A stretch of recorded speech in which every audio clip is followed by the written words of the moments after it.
আসসালামু আলাইকুম everyone, Mount ক্যাম্বিয়ারের দ্বিতীয় দিনের ব্লগে আপনাদের সবাইকে ওয়েলকাম করছি। তো আজকে যেহেতু আমাদের শেষ দিন, তাই আজকে আমরা বেশ কয়েকটা স্পট ভিজিট করব। একদম সকাল সকালে আমরা চলে যাই ট্যান্টানোলা কেভস দেখতে। আমরা যে এয়ারবিএনবিটাতে ছিলাম এটা মোটামুটি শহরের কাছাকাছিই ছিল এবং সেখান থেকে আমাদের এই কেভে যেতে প্রায় 20 থেকে 25 মিনিটের মতন সময় লেগেছে, যদি আমি ভুল না বলে থাকি। তো ট্যান্টানোলা কেভস সম্পর্কে যদি একটু বলে নেই, তাহলে সেটা হচ্ছে সাউথ অস্ট্রেলিয়ার এটা একটা লাইমস্টোন কোস্টে অবস্থিত প্রাচীন সামুদ্রিক গুহা, যেটা কিনা আপ অ্যান্ড ডাউন রক্সের মাধ্যমে গঠিত।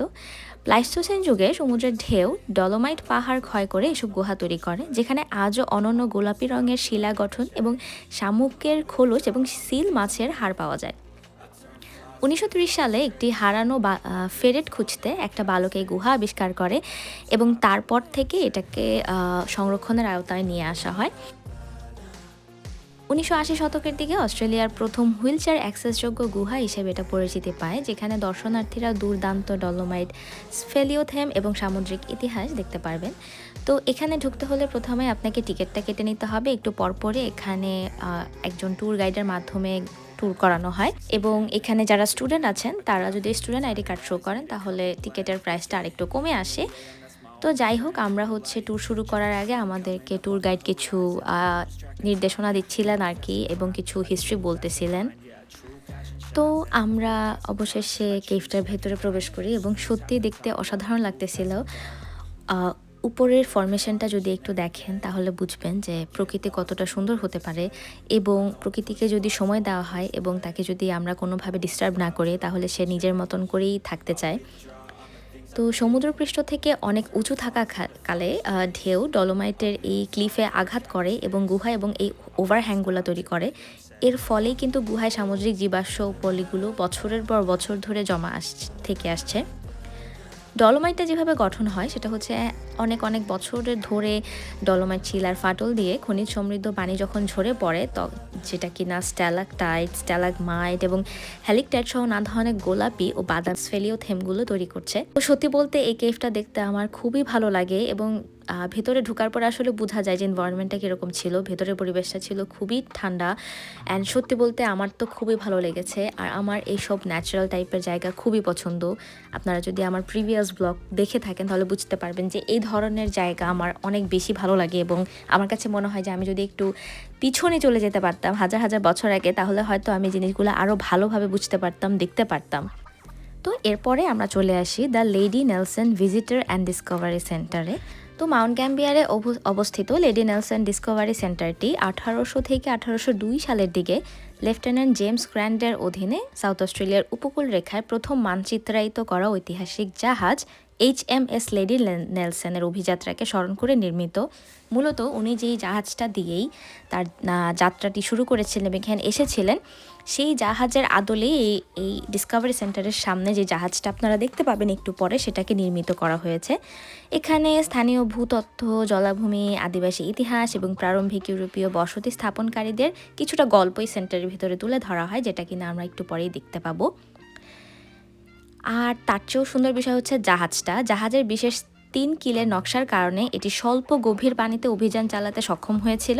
কেন্দ্রটি লাইমস্টোন কোস্ট অঞ্চলের দর্শনার্থীদের জন্য একটা কেন্দ্রবিন্দু হিসেবে কাজ করে, যেখানে আপনি সব কিছুর একসাথে একটা প্রিভিউ দেখতে পাবেন। তো আমরা এখান থেকে একটা মাউন্ট গ্যাম্বিয়ারের সিটি ম্যাপ কালেক্ট করি, যেটা দেখতে খুবই ভালো লাগতেছিল এই কারণে, কারণ সবগুলো স্পট এবং যা যা আছে সব একটা ম্যাপের মধ্যেই আপনি দেখতে পাবেন।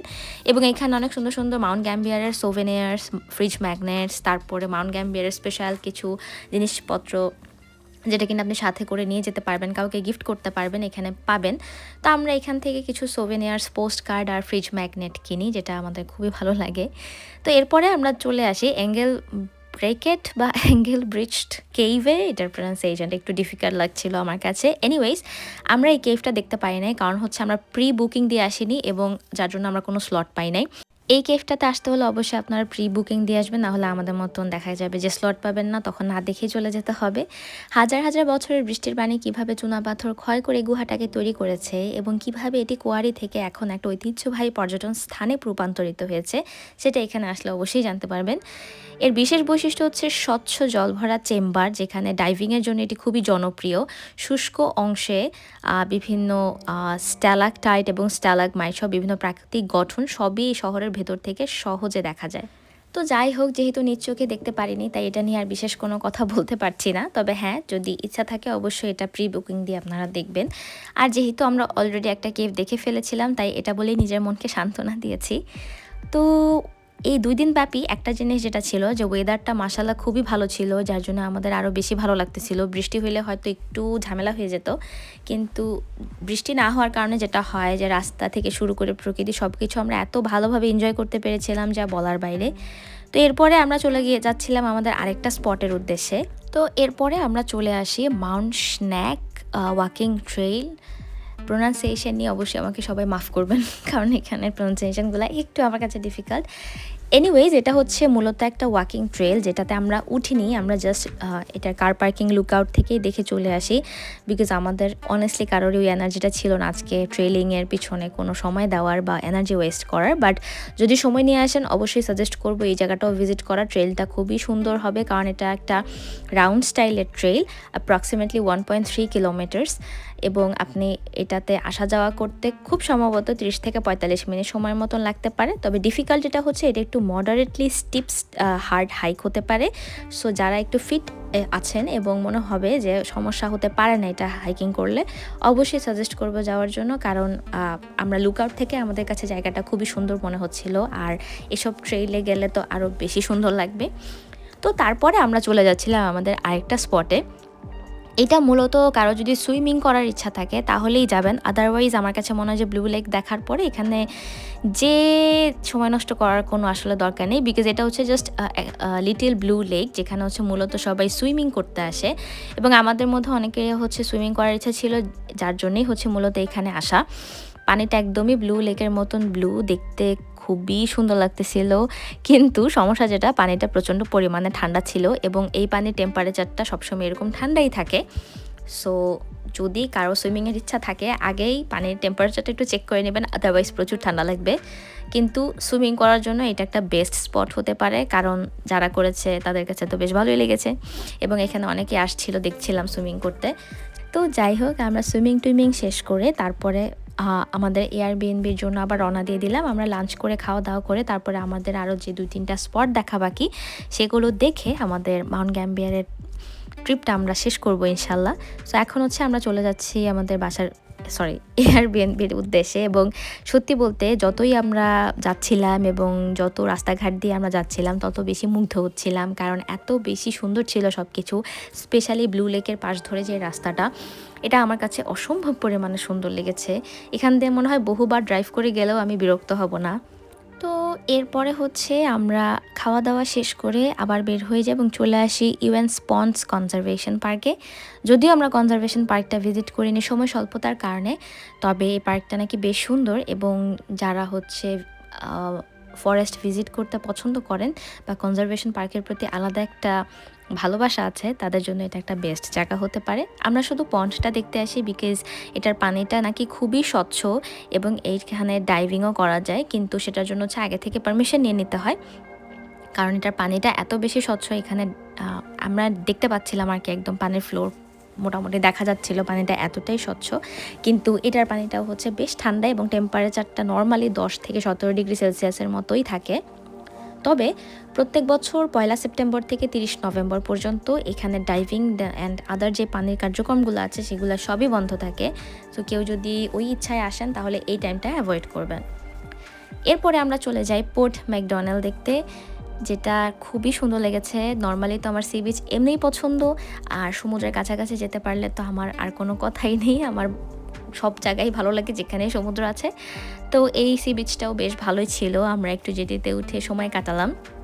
তবে আজকের দিনের শেষ আকর্ষণ যেটা সেটা কিন্তু একটু পরেই আসতেছে, যেটা দেখার পরে আমি জানি না অন্যদের কাছে কীরকম লাগবে, কিন্তু আমি বলবো যে আমার কাছে পুরোটা মাউন্ট গ্যাম্বিয়ারের মধ্যে যদি 2-3টা জায়গা আমাকে এনলিস্ট করতে বলা হয়, আমি সেই লাস্ট লোকেশনটা 100% এনলিস্ট করব। তো জায়গাটার নাম হচ্ছে cave Northumberland light house ruins. মূলত এটা হচ্ছে সাউথ অস্ট্রেলিয়ার সবচেয়ে সাউদার্ন পার্ট, এবং কি পরিমাণ সুন্দর এটা আমি আসলে বলে বোঝাতে পারবো না, এবং এটা খালি চোখে যদি আপনারা না দেখেন কোনোভাবেই বোঝা সম্ভব না। আর কেউ যদি নার্নিয়া মুভি দেখে থাকেন এবং আমার মতো নার্নিয়া মুভির ফ্যান হয়ে থাকেন, তাহলে বুঝতে পারবেন যে এখানে আসার পরে মনে হবে যে নার্নিয়া মুভির শুটিংটা মনে হয় এখানেই হয়েছিল, একদম সেম লাগতেছিল দেখতে। এত সুন্দর একটা ভিউ, মানে সমুদ্র তো আমি অ্যাডিলেইডে আসার পরে অনেক দেখেছি, অনেক বিচ সাইড দেখেছি, মানে এখন পর্যন্ত আমার কাছে one of the best spot মনে হয়েছে এটা। আর আমার কাছে মনে হচ্ছে যে মানে আমি কোনো কারণে যদি এটা মিস করে যেতাম এবং পরে আমি কোথাও দেখতাম, তাহলে হয়তো আমি আফসোসে মরে যেতাম যে আমি কেন এখানে আসলাম না। আমার কাছে এটা এত বেশি ভালো লেগেছে। আর আমি যদি একটু পানিতে নামতে পারতাম তাহলে মনে হয় আমার কাছে আরও বেশি ভালো লাগতো, ষোলো কলা পূর্ণ হতো, ব্যাপারটা থাকতো এরকম। এনিওয়েজ আমি এইখানে মানে অনেকটা সময় আমি স্পেন্ড করি, বিকজ আমার সমুদ্র যেহেতু অনেক পছন্দ আর এই জায়গাটা অসম্ভব সুন্দর ছিল, এই জন্য আরও বেশি ভালো লাগতেছিল। তো এই পোর্ট ম্যাকডোনাল্ডসের কিন্তু ওয়ান অফ দ্য মেইন অ্যাট্রাকশনও এই জায়গাটা। তো এখানে এসে এই জায়গাটা দেখে স্পেশালি মনে হচ্ছিলো যে নার্নিয়া মুভি শুটিংয়ের কোনো একটা স্পট হয়তো এটা হতে পারে, এরকম কিছু। তো যাই হোক, আমি এখানে খুব ভালো একটা সময় কাটাই, কিন্তু প্রচণ্ড বাতাস হচ্ছিল, বাতাসে একদম উড়ে যাওয়ার মতন অবস্থা। তারপরেও হচ্ছে আমার মনে হচ্ছিল আমি বসে থাকি, এবং আমি আরও একটু সামনের দিকে আগাচ্ছিলাম। যেতে যেতে খুবই ভালো লাগতেছিল, সমুদ্রের ঢেউগুলো পাহাড়ের গায়ে আছড়ে পড়তেছিল, কি সুন্দর বলতে বুঝাতে পারবো না। আর সানসেটটা যদি পুরো দেখে যেতে পারতাম তাহলে আর ভালো লাগতো। তো যারা মাউন্ট গ্যাম্বিয়ার প্ল্যান করছেন এই স্পটটা অবশ্যই লিস্টে রাখবেন, এটা কোনোভাবেই যেন বাদ না পড়ে। আর যদি কারো সমুদ্র পছন্দ নাও হয়ে থাকে, আমি শিওর যে এখানে আসলে তার ডেফিনেটলি ভালো লাগবে, এটা এমনই একটা সুন্দর জায়গা। তো এখানে একটা হচ্ছে ম্যাপের মতন দেওয়া যে সিডনি কত দূরে, পার্থ কত দূরে, মেলবোর্ন কত দূরে, কোন ডিরেকশনে। এই তো এখানে বেশ কিছুক্ষণ সময় কাটানোর পরে তারপরে আবার ব্যাক করার পালা। সত্যি বলতে একটু ব্যাক করতে ইচ্ছা করতেছিল না, শুধু মনে হচ্ছিল যে থেকে যায়, রাস্তাগুলো এত সুন্দর। আর এই বড় বড় মাঠগুলা না, পানি দেওয়ার সিস্টেমটাও অনেক সুন্দর। এই যে এখানে দেখতে পাচ্ছেন চাকা লাগানো, এইরকম হচ্ছে চাকাগুলো আগে মানে সামনের দিকে আগাতে থাকে এবং পানিগুলো মাঠে পড়তে থাকে, এবং এই মাথা থেকে এই লম্বা একদম পানি দেওয়ার ব্যবস্থাটা, যেটা আমার কাছে তো বেশ ইন্টারেস্টিং লেগেছে। সন্ধ্যার পরে আমরা এয়ারবিএনবিতে বারবিকিউ করি, কিন্তু বারবিকিউ সরঞ্জাম এবং সব কিছু আমরা সাথে করে নিয়ে গিয়েছিলাম, কারণ এখানে বারবিকিউর মেশিনটা প্রোভাইডেড না। তো এরকম একটা ট্রিপে হচ্ছে সবাই একসাথে মিলে বারবিকিউ করার তো মজাই আলাদা। তো তারপরে হচ্ছে পরের দিন সকাল 7-8টার দিকে আমরা সবাই রওনা দিয়ে দিই, কিন্তু আমরা হচ্ছে বিচ যে রোডটা সেটাকে অ্যাভয়েড করি। আমরা যে রোড দিয়ে এসেছিলাম কান্ট্রি সাইডের রোডটা দিয়েই আবার ব্যাক করি। ইচ্ছা আছে কখনো যদি আবার যাওয়া হয় তাহলে হয়তো ওই রোডটা আবার এক্সপ্লোর করব। কিছু জিনিস আসলে রেখে দেওয়া উচিত, কারণ সব যদি দেখে ফেলি তাহলে পরে আর দেখার কোনো কিছু থাকবে না। যদিও এক জায়গায় একবারের বেশি যাওয়া হয় না, বাট তারপরেও আর কি রেখে দেওয়া ভালো না কিছু। তো যাওয়ার পথেও প্রকৃতি উপভোগ করতে করতে যাচ্ছিলাম এবং খুব সুন্দর লাগতেছিল। তো এই 2 দিন ব্যাপী মাউন্ট গ্যাম্বিয়ারের ট্রিপে আমরা যা যা করেছি সবটাই আপনাদের সাথে শেয়ার করার চেষ্টা করলাম। আশা করি যারা প্ল্যান করছেন তাদের জন্য একটু হলেও হেল্প হবে, এবং যারা অলরেডি গিয়েছেন অবশ্যই কমেন্ট সেকশনে আমাকে জানাবেন যে আপনারা এর বাইরে কী কী দেখেছেন এবং আপনাদের কাছে কোনটা বেশি ভালো লেগেছে। তো এই তো আজকের ব্লগটা এই পর্যন্তই। সবাই ভালো থাকবেন, সুস্থ থাকবেন, ইনশাল্লাহ চলে আসবো খুব তাড়াতাড়ি নতুন কোনো ব্লগ নিয়ে। আল্লাহ হাফেজ।